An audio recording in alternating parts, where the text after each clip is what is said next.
మాట్లాడే స్థాయి నీకున్నదా? నీకున్నది అంటే చెప్పు. అదే 72 గంటలు నేను వస్తా.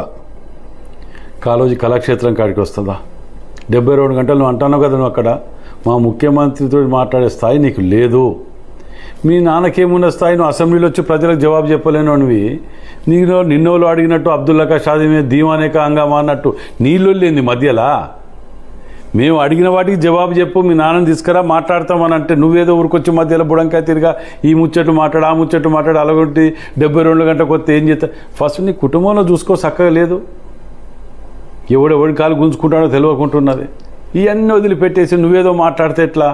నువ్వు పెట్టిన 72 గంటలకే లేదా నువ్వు చెప్పు, నువ్వు నా పెట్టిన నైమ్నగర్ బ్రిడ్జ్ కాడికి వచ్చి 10,000 ఇచ్చిపోతావు అన్నారు, వర్షం పడ్డని చెప్పి అవతల దొంగలు తిరిగి బయటపడ్డా చూడు, ఆ బ్రిడ్జ్ కాడిన ఈ రెండిట్లో 72 గంటలు నేను కూడా వస్తాడికి రా. నీవు అడిగిన ముఖ్యమంత్రిగా మాట్లాడిన దానికి నీతోటి మొదట చర్చించడానికి నేను వస్తా, నువ్వు రా అడికి. నీ 72 గంటలతో నువ్వు ఆడ కూర్చొని నేను ఈడ కూర్చుంటా, మరి ఈడికే రా నువ్వు. అది చూడాలి. కానీ ఏది నోటికి వచ్చినా అది మాట్లాడి, బూతులు మాట్లాడి, వచ్చిరాని మాటలు మాట్లాడి ఇంకా కూడా మీకు బుద్ధి రాకపోతే ఎట్లా? ప్రజలు ఇంత తిరస్కరించి పక్క కూర్చోబెట్టి పార్లమెంట్లలో జీరోలు పెట్టి మీకు గుండు సున్నాలు పెట్టి చెట్టుకోరు పుట్టకోళ్ళు జైళ్ళల్లో కేసులలో పోతున్నారు. ఏ కేసులలో పోతున్నారు? ప్రజలు ఏమనుకుంటారు? ఏ సోయి లేకుండా దున్నపోతు మీద నీళ్లు పోసినట్టు మేము తోసిందల్లా మాట్లాడతాం. ఏదో 30 ఛానళ్ళు పెట్టుకొని, అదేంది మన ఏమంటారు, యూట్యూబ్ ఛానల్ పెట్టుకొని మాకు తోసింది మాట్లాడతాం, ఇది చేస్తాం, అది చేస్తాం అంటే అవన్నీ కుదిరాయి. ఇది టీఆర్ఎస్ ప్రభుత్వం కాదు, ఇది కాంగ్రెస్ ప్రభుత్వం. మా యొక్క కమిట్మెంట్ తోటి మేము ఇవాళ ముందుకు పోతున్నాం. మీరేమున్నా మీకు కమిట్మెంట్ లేదు, పాలేదు. మీ కమిట్మెంట్ అనేది దోసుకొచ్చడం, దాచుకోవటం, ఇదే దుకాణం తప్ప మమ్మల్ని పట్టుకొని ఇటు పంపుతారు, అది అమ్ముతారు, నీళ్ళు అమ్ముకుంటారు.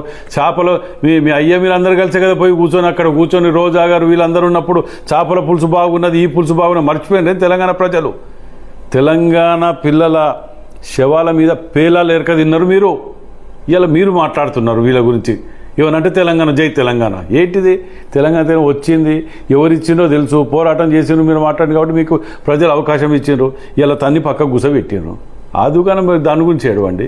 మేము మాట్లాడింది ఏంటిది, మీరు చెప్పేది ఏంటిది? నిన్నోడు అడిగి నిన్నోడు పట్టించుకున్నాడా? నీ పేరు తీసింది అలా నువ్వేది కూరుకొస్తున్నావు అలా పడి. మరి నేను కూడా చెప్తాను కదా, ఆ రోజు నేను 72 గంటలు అన్నావు కదా, నువ్వు అక్కడిగా ప్రెస్ క్లబ్ కాదు ఇక్కడే నేను వచ్చి కూర్చుంటా. ఇదే ప్రెస్ క్లబ్లో నేను కూర్చుంటా, రాలేకపోతే ఏడికి రావాలని చెప్పొస్తా నేను. నీకు మా ముఖ్యమంత్రి స్థాయి నీకు లేదంత మాట్లాడే సినిమా స్థాయి నీకు కూడా లేదు. నువ్వు రా, ఇక్కడికి ఎవరికి వస్తావు? అది వదిలిపెట్టేసి ఏది పడితే అది మాట్లాడితే ప్రజలు నమ్ముతారనుకుంటే అది మీ మూర్ఖత్వం. అది మీరు అట్టర్లీ ఫ్లాప్ అనేది 10 ఏళ్ళల్లా ప్రజలని దోసుకదిని ఎక్కడికక్కడ ప్రాజెక్టులు కానీ ఏ ఒక్క డిపార్ట్మెంట్ వదిలిపెట్టకుండా రాష్ట్ర ఆర్థిక